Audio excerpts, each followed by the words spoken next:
সালামু আলাইকুম viewers, Nusaiba and mummy চ্যানেলে আপনাদের স্বাগতম।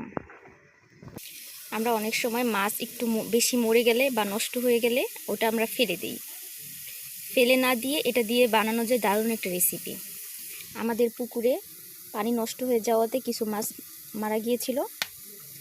ওই মাছগুলোকে কেটে মাথা ফেলে দিয়ে বাকি অংশ নিয়েছি। এটা দিয়ে একটা রেসিপি তৈরি করব। এভাবে যদি মাছ রান্না করেন তাহলে 1 প্লেট ভাত অনায়াসে খেয়ে শেষ করে ফেলতে পারবেন।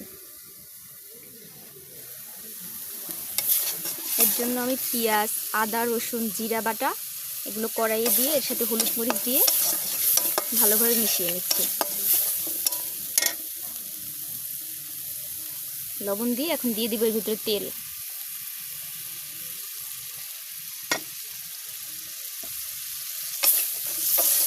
মশলাটাকে ভালোভাবে কষিয়ে নিব।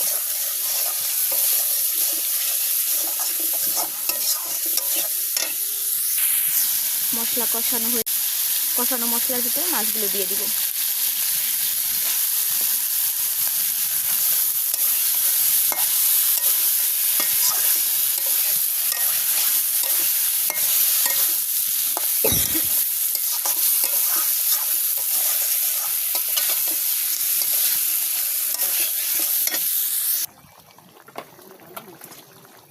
এর ভেতরে দিয়ে দিব এখন পরিমাণ মতো ঝোল।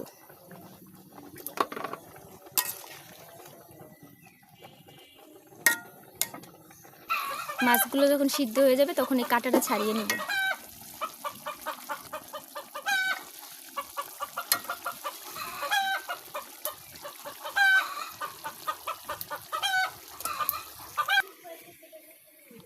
মাছের কাঁটাগুলোকে আলাদা করে একটা বাটিতে উঠিয়ে নিয়েছি। এটার ভিতরে কিছু পানি দিয়ে ধুয়ে পানিটা দিয়ে দিব, কারণ পানির ভিতরে অনেক মশলা আছে।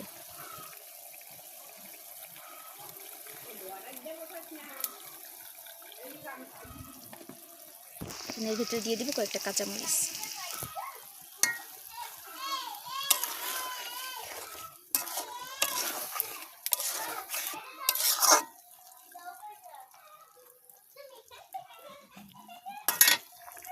রান্না হয়ে গেল। এবার এর উপর দিয়ে কিছু জিরা ছিটিয়ে দিব।